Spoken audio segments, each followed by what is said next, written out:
Hi guys, tara samahan niyo akong magluto ng steamed pampano. So meron ako dito sa buong pampano. Tapos naganda rin ako ng fried tomatoes or tomatoes, depende sa gusto niyo. Meron ako mga luya, sibuyas, bawang, tsaka spring onion. Kung ano lang yung meron kami dito, tsaka sa garden. So iwain muna natin yung pampano. Siguro kahit isang hiwa lang dito sa makapal niyang part para mas madali siyang maluto. Mas maging pantay din yung pagkakaluto sa kanya. So, iwain muna natin siya sa pagkakita. Tapos, lagyan natin siya ng asin. Mas maganda kung meron kayong rock salt. Sobrang lang naman yan sa loob.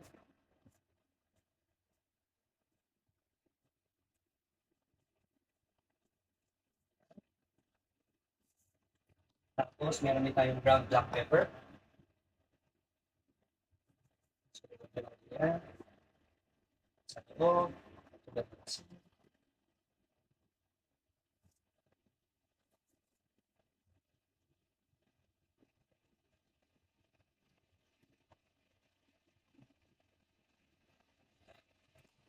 Tapos, lalagyan ko rin siya ng luya. So, yung mga hinanda nating pampalasa dito. So, meron tayong luya ulit. Tapos, sibuyas. Lagyan ko siya sa loob. Tapos, garlic.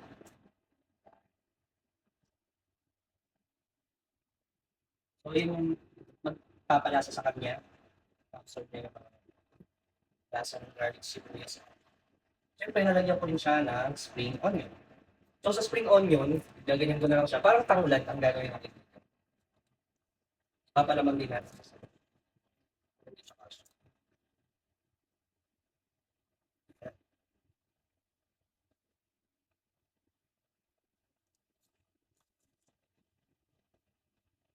Tapos, dahil wala akong steamer, ang gagawin ko ay non-stick pan.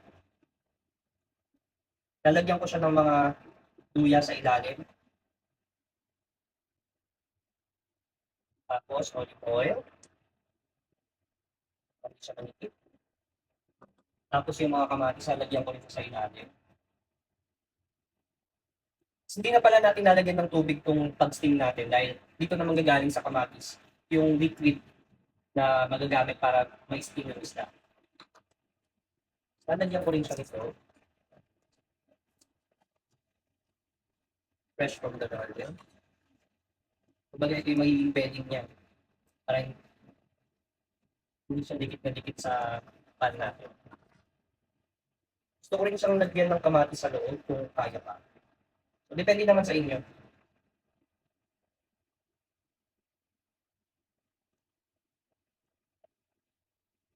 Lagyan mo na siya dito. Tapos, lagay pa natin itong mga natira. So, lagay ko lang ng kamatis kasi nga dito manggagaling ng liquid.